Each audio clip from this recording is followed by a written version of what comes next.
is Josephine here again, and I will be speaking about unison in movement. Okay, unison, basically unity, and movements. It's it's usually done in a group setting where you basically follow the leader.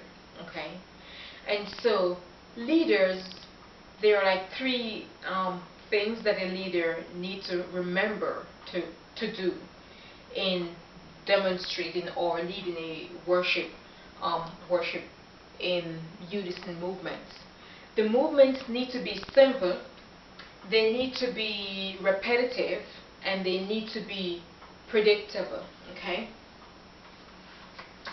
the simpler the moves, the easier that at least majority will get the moves.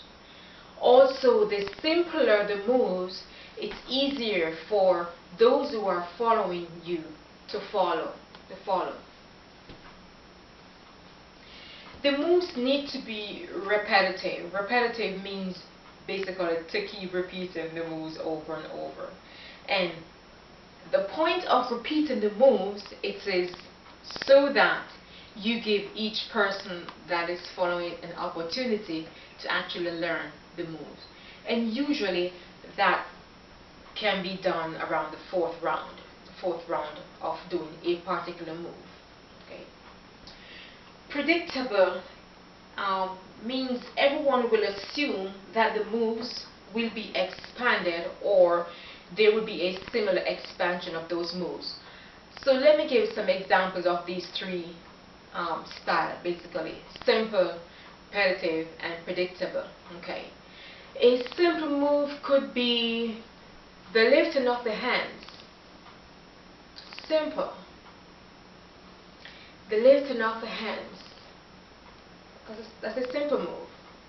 And repetitive, keep lifting that hands. Lifting that hand, those hands.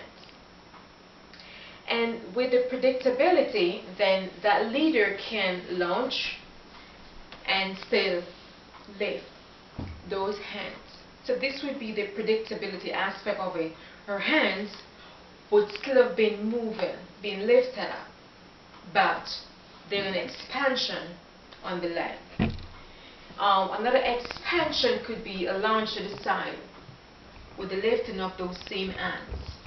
The lifting of those same hands.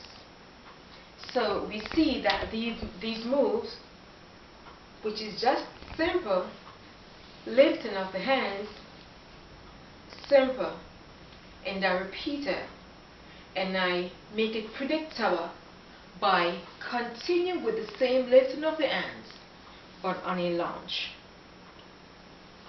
So these are the three basic components that make up the unison in movements.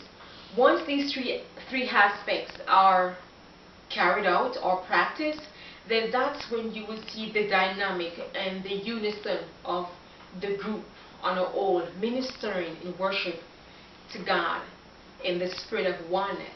Because with the spirit of oneness, then there the Lord pours out His blessing. Hope you find these tips on the unison in movement encouraging, and that you could use to add on to your style of worship in your church. Again, this is Josephine. Thanks for listening.